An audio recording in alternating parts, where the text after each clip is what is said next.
Welcome to page 3 of the chemistry practice test, Stoichiometry for Chem1 and Thermochemistry. Numbers 5 and 6 they appear to be much more complicated, but they're not. You have to understand what's going on here. What I have is maybe a beaker of water. I take some sort of a salt sample, I put it into the water, and in this particular case, I'm using potassium chlorate as my salt. When potassium chlorate dissolves in water, anytime an ionic compound, metal, nonmetal, anytime an ionic compound dissolves in water, it becomes ions. This will be very important when we start talking about solutions. It becomes ions in water. The positives, the oxygen part of water gets very attracted to that, and the oxygen part of water sticks to that, pulls it off of the crystal. Here, the hydrogen part of water, which has that partially positive charge, sticks around that and carries these off of the crystal. When that happens, this happens to absorb heat. Heat goes into this reaction as a reactant because it's a positive number, delta H of solution. And for 1 mole of potassium chlorate that dissolves, 41 kilojoules of energy are absorbed. This is an endothermic reaction, which means the water temperature goes down because the salt is pulling that heat into itself and causing the temperature to drop. So really what's happening is I'm taking salt, I'm dissolving it in water. The salt absorbs energy and the water cools down. So this is a specific heat problem and also a thermochemistry problem. Specific heat we saw way at the beginning of the year. We will continue to see it, but this is where it is most relevant. So, first thing I need to do is find out how much energy will be absorbed by my salt. I have 25.0 grams of potassium chlorate. And like I always do, I'm going to have to change that given value, what I know, I have to change that given value into moles. So in this particular case, I have potassium at 39.1 plus chlorine at about 35.5 plus 3 oxygens, which is 48, 122.6 grams. So 1 mole, again, I want to cancel out my grams and keep my moles. So I put grams on the bottom. There my grams cancel out and I end up getting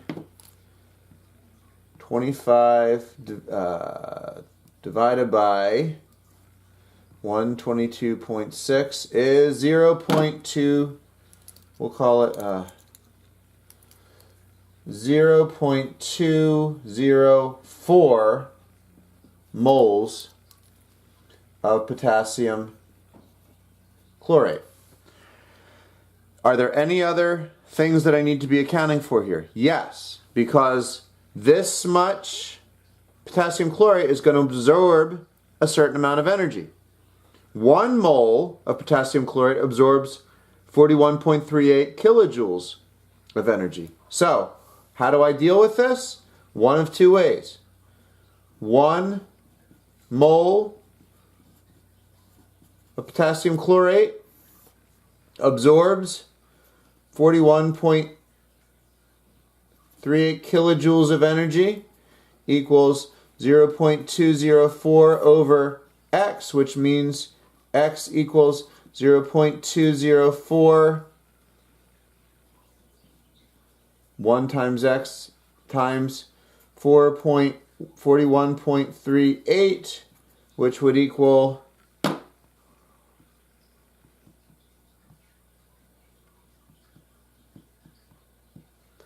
8.44 kilojoules.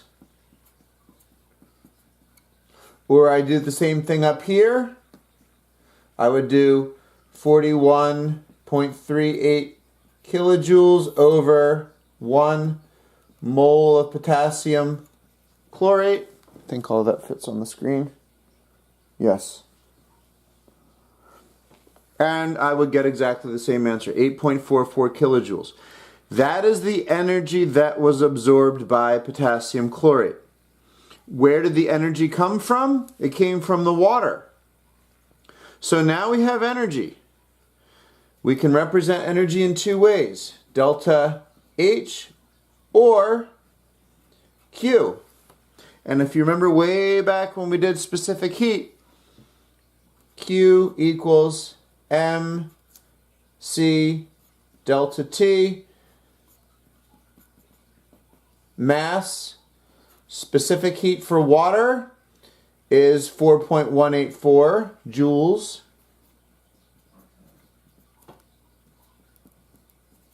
Joules per gram degree Celsius, and then delta T. So what is this question asking now? I have energy. I have a mass of water, and I just gave you the specific heat of water. All I need to find now is the temperature change. So if I set this right, the one other thing I need to remember, this is kilojoules. This is joules. So I have to change my kilojoules into joules, which I do that by, way back when we did these, kilojoules times 1,000 joules over 1 kilojoule. My kilojoules cancel out. I end up with 8,440 kilojoules. I'm sorry, 8,440 joules. That's my energy that's absorbed from the water. How much water do I have? It's given. I have 100 grams of water.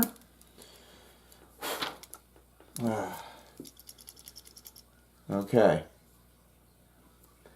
I have 4.18 joules per gram degree Celsius. This is actually grams. My grams would cancel out. When I bring my joules over, my joules cancel out. The only thing that doesn't cancel out is degrees Celsius, my change in temperature. So I do 100 grams times 4.18, which is 418. So in this case, I have 8,440 joules equals 418 delta T. Divide this by 418. Divide this by 418. My delta T will be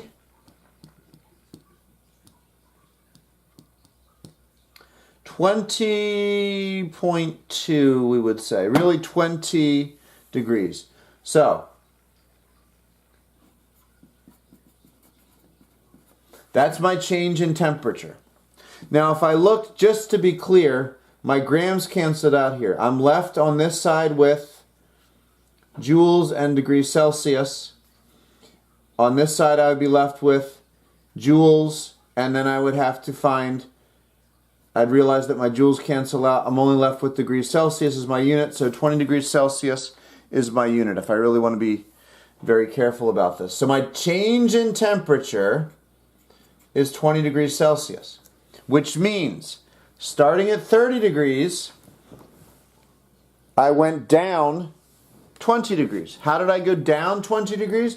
Because my salt absorbed the energy. It's an endothermic reaction. The temperature goes down. The temperature went down 20 degrees because of my change in temperature, which means I started at 30 degrees Celsius. I went down 20 degrees Celsius. My final temperature, what should the temperature be? It should be 10 degrees Celsius.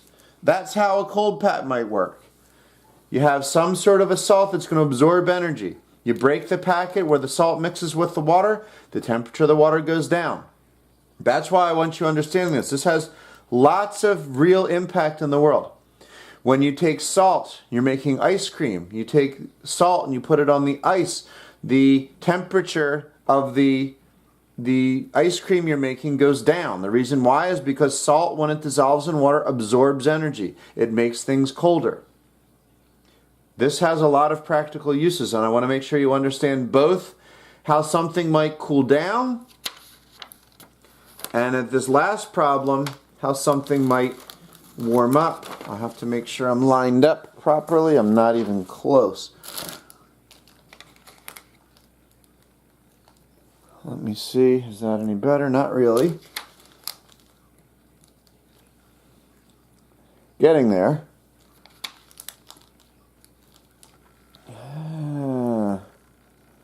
Still not perfect, especially because I'm out of focus. Let's try this again.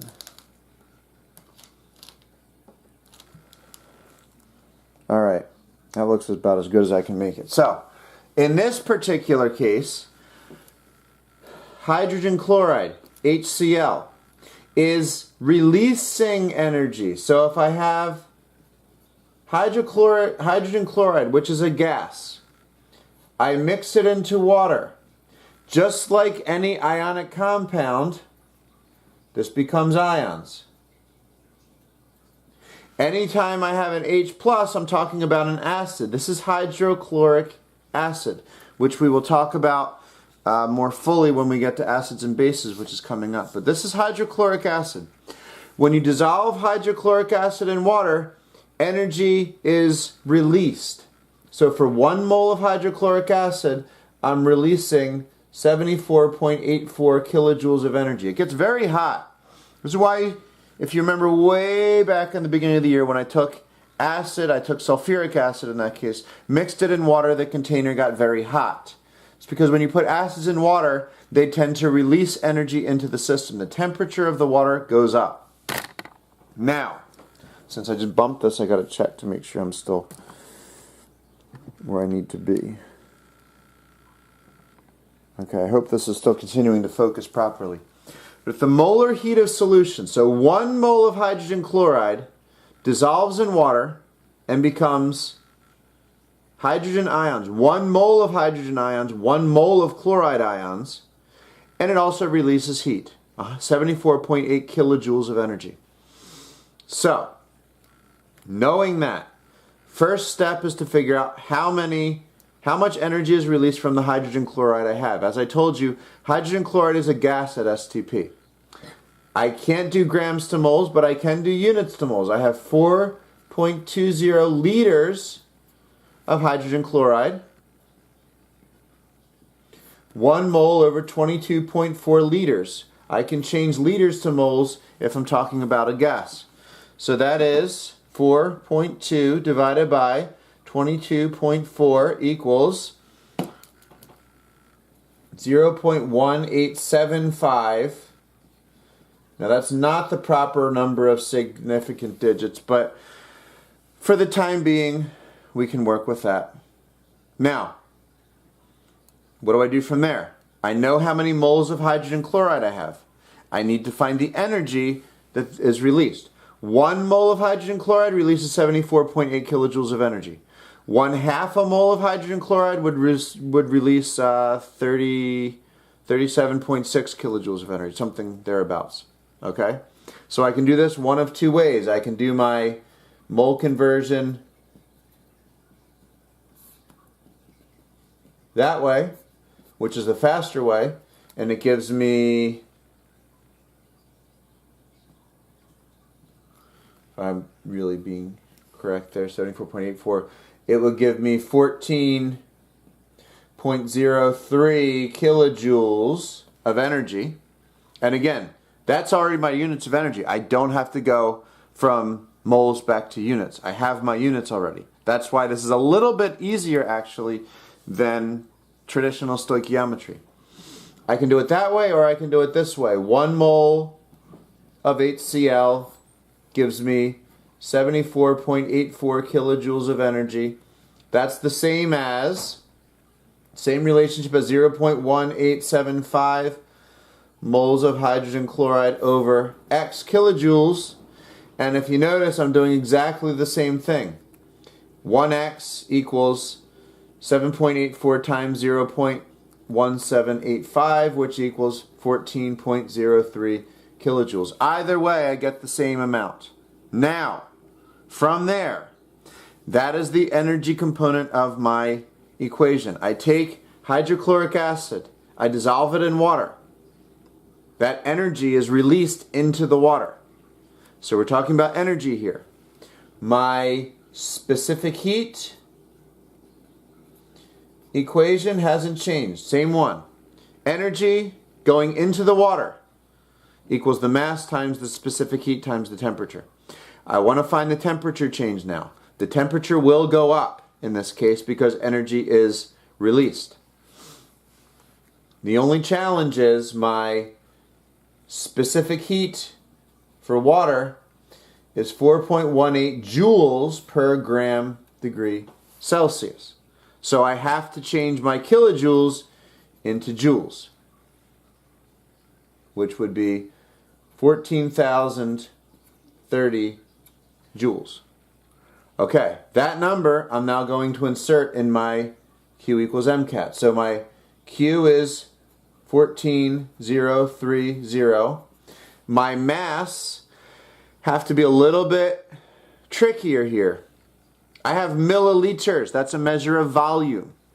The nice thing about water, 1 gram for every cubic centimeter, or 1 gram for every milliliter. So 1 milliliter of water weighs 1 gram. 500 milliliters of water weigh 500 grams. So that's my mass. My specific heat of water is 4.18 joules over grams degrees Celsius, and my delta T is degrees in degrees Celsius. My grams cancel out. When I bring my joules over, my joules will cancel out.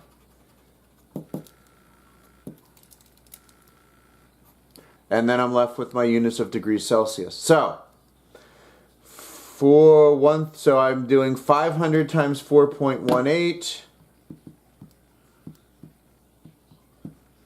is 2,090. So 1,430 equals 2,090 times delta T. Divide this side by 2,090. This is a good old algebra problem.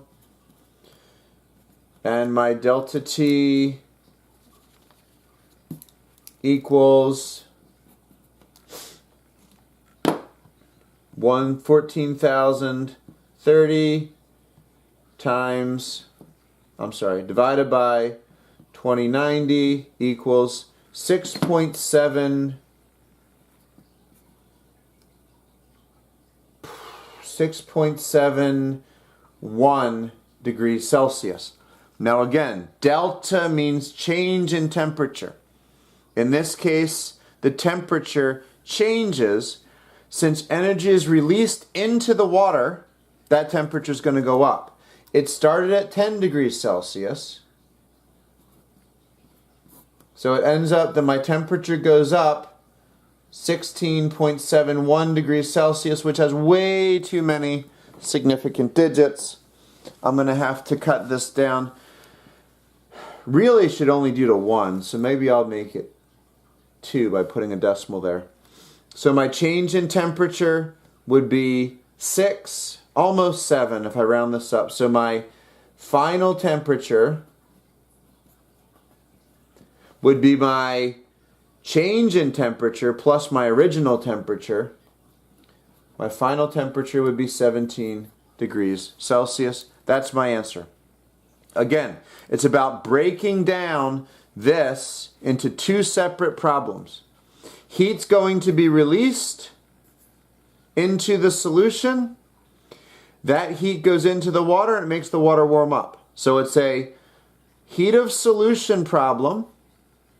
And then with that energy, that goes into your water. That's your Q value for your specific heat. Again, these are extremely important. In many different disciplines, you're going to have to deal with heating and cooling things.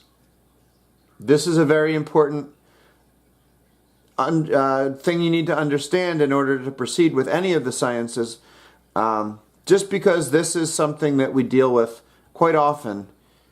And that concludes the practice test. I hope that you are ready for the actual test, which is coming next week. Thank you.